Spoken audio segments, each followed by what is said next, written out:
Hello বন্ধুরা, welcome back to দীপসার ছোট্ট জগৎ। আশা করি তোমরা সবাই ভালো আছো, আমরাও খুব ভালো আছি। আরও একটা নতুন ভিডিও নিয়ে তোমাদের সামনে হাজির হলাম। তো এইগুলো কে কি বুঝতে পারছো যে এইগুলো কি? এইগুলো হচ্ছে আমরা বলি আর কি কচুর লতি বা কচুর ডাঁটি। তোমরা কে কি বলো অবশ্যই আমাকে কমেন্টে জানিও। তো এই যারা মাথায় করে আর কি বিক্রি করতে আসেন না যেসব দিদিরা, তো ওরাই বাড়ি বাড়ি নিয়ে আসে এই কচুর লতিগুলো আর কি। তো নিয়ে এসেছিলো, তো তাদের কাছ থেকেই নেওয়া হয়েছিল, একেবারে কেটে কুটেই আর কি দিয়েছে। তো ওই পুরো হচ্ছে কচুর লতিগুলো 20 টাকা নিয়েছে তোমার। এবার দেখো এই কচুর লতিগুলোকে ভালো করে ধুয়ে নেবো। একটা গামলা নিয়েছি, গামলার মধ্যে নেব, একসাথে সব আর কি ধুতে পাবো না, খানিকটা খানিকটা করে আর কি ধোবো আর কি, না হলে পড়ে যাবে। তো দেখো কিছুটা হচ্ছে ফার্স্টে নিয়ে ভালো করে ধুয়ে নিচ্ছি। তো একেবারে এইরমভাবে কেটে কুটেই আর কি বিক্রি করেন ওনারা, শাকটাকও ওনারাই নিয়ে আসেন। তো ওদের কাছ থেকে নেওয়া মানে বাড়িতে এসে আর কি ডেকে দিয়ে যায়।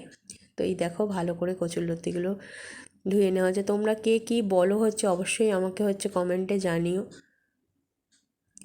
আমরা কচুরলতি কচুর ডাঁটি বলে থাকি, আর কে কীভাবে বানাও অবশ্যই আমাকে সেটাও একটু জানিও, কে কে এইভাবে বানিয়ে থাকো।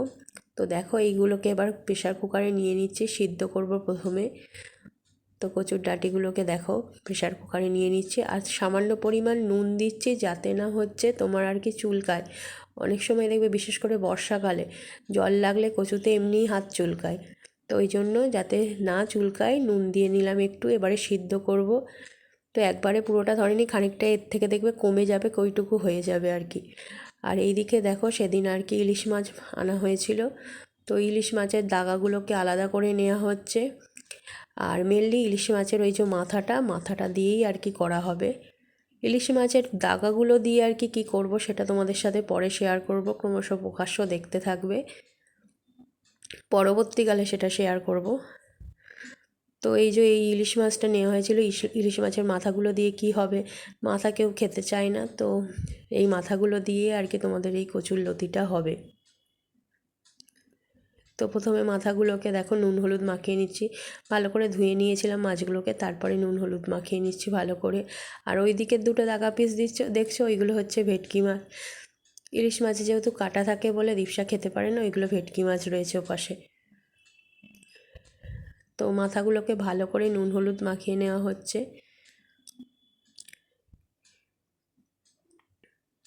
আর এইদিকে এই দীপসার জন্য দেখো এই ভেটকি মাছগুলো আর কি ভাজা হবে, সেই জন্য আর কি নুন হলুদ মাখিয়ে নিচ্ছিলাম। তো একসাথে মাছগুলো সব একসাথেই রয়েছে বলে একেবারেই করে নিলাম আর কি, ভালো করে নুন হলুদ মাখিয়ে নিলাম, আলাদা আলাদা জায়গা আর করিনি। তো এরপর হচ্ছে মাছের মাথাগুলোকে আর কি তোমার ভালো করে ভাজতে হবে। তো মাছের মাথাগুলোকে ভালো করে ভাজবো। এইদিকে দেখো আমার কচুরলতি সেদ্ধ হয়ে গেছে, আমি 4টে সিটি দিয়েছিলাম, কেউ চাইলে কমও সিটি দিতে পারো। তো 4টে সিটি দিয়েছিলাম। দেখো কচুরলতিগুলো সেদ্ধ হওয়ার পর কীরকম অবস্থা, একটা ঝুড়ি নিয়ে নিয়েছি, ঝুড়ির মধ্যে দিয়েছি যাতে জলটা ঝরে পড়ে যায়। তো ঝুড়ির মধ্যেই আর কি রেখে দিয়েছিলাম যাতে জলটাও ঝরে যায়, ঠান্ডাও তাড়াতাড়ি হয়ে যায়। এরপর হচ্ছে দেখো ইলিশ মাছের মাথাগুলোকে ভালো করে কড়া করে ভেজে নেব। তো কড়াইতে সর্ষের তেল দিয়েছিলাম, সর্ষের তেলের মধ্যেই নুন হলুদ মাখানো আর কি তোমার ইলিশ মাছের মাথাগুলোকে হচ্ছে ভেজে নিয়েছি, দিয়ে দিয়েছি কড়ার মধ্যে। এই ভাজা চলছে, বেশ কড়া করে ভেজে নেব, কারণ কড়া করে মাছ ভাজা ভালো লাগে আমাদের। দেখো মুড়োগুলো মোটামুটি কড়া করেই ভাজা হয়েছে। এরপর রান্না করতে মানে এত ব্যস্ত হয়ে গেছিলাম যে ভিডিওটা করব ভুলেই গেছি। তো কি কি লাগে, কি প্রসেসে আমি করেছি তোমাদের সাথে আমি শেয়ার করে দিচ্ছি। প্রথমে কড়াইতে তেল দিয়েছিলাম, তারপরে সর্ষের তেল দিয়েছিলাম, শুকনো লঙ্কা আর 5 ফোড়ন দিয়েছিলাম, শুকনো লঙ্কা আর 5 ফোড়ন দিয়ে সেদ্ধ কচুটাকে দিয়ে দিয়েছিলাম। তারপরে তোমার আর কি নুন হলুদ পরিমাণ মতো দিয়েছিলাম, আর মিষ্টি যেরকম লাগে আর কি সেরকমই দেওয়া, আর কিছু বিশেষ কিছু এখানে লাগে না। মশলা বলতে তোমার আর কি নুন হলুদ আর মিষ্টি, এই 3টে জিনিসই লাগে। তো সেটা ভিডিও করবো আর কি করা হয়ে ওঠেনি, রান্না করতে এতটাই ব্যস্ত ছিলাম, তো সেটা তোমাদের সাথে শেয়ার করে দিলাম মুখে।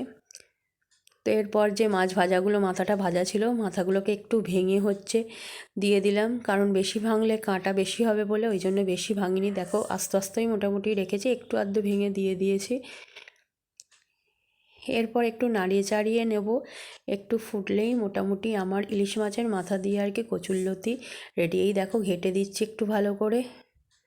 বেশি ঘাটলে আমার না ইলিশ মাছের কাঁটাগুলো আর কি তোমার এই কচুর মধ্যে বেশি আর কি পরিমাণে ঢুকে যাবে, তো খেতে তখন কষ্ট হবে।